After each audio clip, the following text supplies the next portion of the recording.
The Demon Slayer is an astounding tale, but it can be better. What if Tanjiro transforms into a demon and Nezuko becomes a demon slayer? That would result in some really wild twists and turns for our heroic duo. Will they ever reach the same heights as in the original story, or will they fall into the pits of despair after one of them eventually dies? Let's find out! Starting off with the assumption that Tanjiro stayed behind that fated night and Nezuko was the one who took refuge in the cabin below the mountains. The next morning, Nezuko climbs up the mountain to find her family massacred and her loving big brother turned into a flesh-craving demon. As soon as Nezuko tries to approach Tanjiro, he'll overpower her and devouring her for the first chance he gets. Pretty anticlimactic, right? Well, that's actually the most realistic outcome, as Nezuko's chance of overpowering Tanjiro as a demon are very slim. But we're here on behalf of the Lord of Fan Theories, so I shall it not disappoint you. Let's say that Giyu arrived a bit early this time and saved Nezuko from Tanjiro, all while muzzling the poor boy, just like he did with Nezuko in the original story.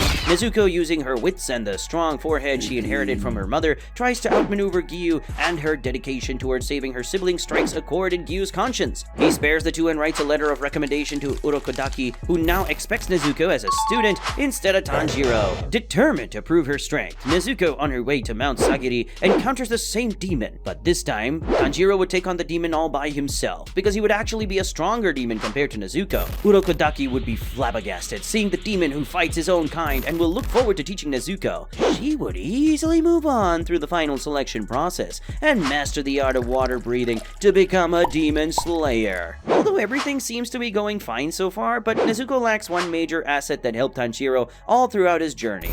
That is his overpowered nose. Without Tanjiro's enhanced sense of smell, it would be impossible for her to run into Muzan, who will go about with his murderous way with his pretend family. This event actually took out a huge chunk of the original story, as Nezuko would never meet Tamayo or fight Suzumaru and Yahaba. This will definitely hinder her character growth and also reduce her chances of ever defeating Muzan. But it is what it is. So she'll just move on to her next mission, the Suzumi Mansion arc, where she'll encounter her new friends. Or we can better coin it as inappropriate work friends, Inosuke and Zenitsu. As usual, Zenitsu would be dumbfounded by Nezuko's beauty and throw in a marriage proposal the very next second, which Nezuko would slap down in an instant and move on to defeat the false upper moon. This will go smoothly, but problems will arise in their next mission, which is the Mount Natakumo arc. While the duo of Nezuko and Tanjiro will fight Rui, this will definitely not be enough, as Nezuko doesn't have a shred of knowledge about sun breathing, due to her being a toddler when Tanjiro passed down the knowledge which saved Tanjiro from the demon's deadly web. However, as Rui will entangle the siblings in this web, Tanjiro will be shaken to his very core, peeking at his sister's death, which will allow him to access his memories as a human and recall the Hinokami Kagura. Now, as Tanjiro isn't trained in swordsmanship, he will channel this knowledge into his blood demon art called Scorching Earth, raising him to the level of Daki and Gyutaro.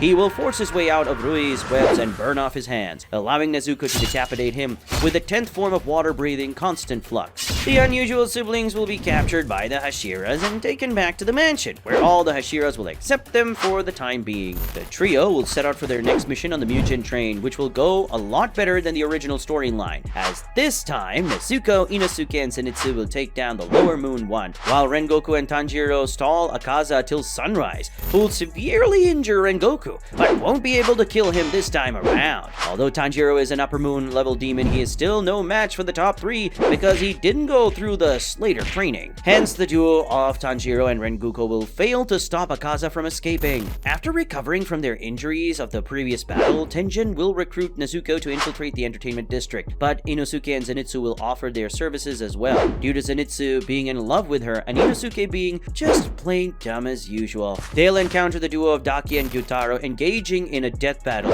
Nezuko will attain her Demon Slayer mark, after which they'll be able to cut down Daki and Gyutaro's heads simultaneously, like in the original series. But this time around, Gyutaro, just a few seconds before his beheading, will throw out his poisonous sickles towards Zenitsu and Makio, infecting them. As Tanjiro cannot burn the poison out, they're going to die. All the Slayers back at HQ will be briefed about the Demon Slayer mark, and they will start training immediately to attain it. Muzan would get extremely resentful out of the death of Gyutaro, as he wasn't able to kill even one Hashira level Slayer. This would cause him to ignore Gyoko's info on the swordsmith village amid his frustration. Muzan would kill Gyoko on the spot due to his insubordination and order Kukushibo to go out on a hunt and kill as many villagers as possible to gather the attention of the Demon Slayer Corps. All the Hashiras, baffled by the number of deaths, would conclude that this was definitely the work of multiple upper-level demons and accept Muzan's challenge at face value. Muzan, frustrated due to the years of hiding, would not hesitate to make an opening, which would result in the end of the Demon Slayer Corps once and for all. The Demon Slayer Corps with their info will locate Muzan's hideout, which was specifically posted to lure them in. All the Hashiras and their underlings will then slowly close onto a secluded village on a mountain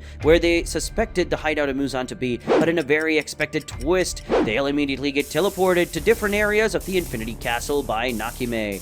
Tanjiro, Nezuko, and Giyu will be teleported to fight Akaza. Inosuke, Kanao, and Shinobu will battle Doma. Gyome and Sanemi will battle Kokushibo. Genya and Rengoku will face off against Hantengu. Mitsuri and Obanai will take on Nakime, who is now promoted to Upper Moon, and Tokido will face off against Kaigaku. All these battles will happen at once while Muzan watches from his throne in the center of the castle. However, what Muzan did not calculate was that Ubuyushiki could predict the future, and he contacted Tamayo previously, who had semi-perfected a drug to turn Muzan back into a human. She would also get teleported into the mansion, where she would sneak up on Muzan, incapacitate him with flesh seeds, like in the original series, and inject him with the cure. Muzan would immediately form a cocoon and start generating antibodies to fight the medicine, which will be complete quickly this time around, as the medicine is semi-perfect due to the fact that Tanjiro hasn't sent Tamayo any blood samples for experimentation like he did in the original series. However, Muzan is weak quite a bit, but still heals up a level powerful enough to defeat all the Slayers. However, in a turn of events, he notices that Tanjiro, Nezuko, and Giyu have defeated Akaza and are waiting outside his cocoon to finish him. He laughs off the trio and begins to narrate the painful fate that awaits them. He then reveals the tentacles on his back, which go around in their wacky movements and knock away Giyu and Nezuko, who block them with their blades. Tanjiro tries to get a hit in with his Scorched Earth Blood Demon Art, but is punched through a wall.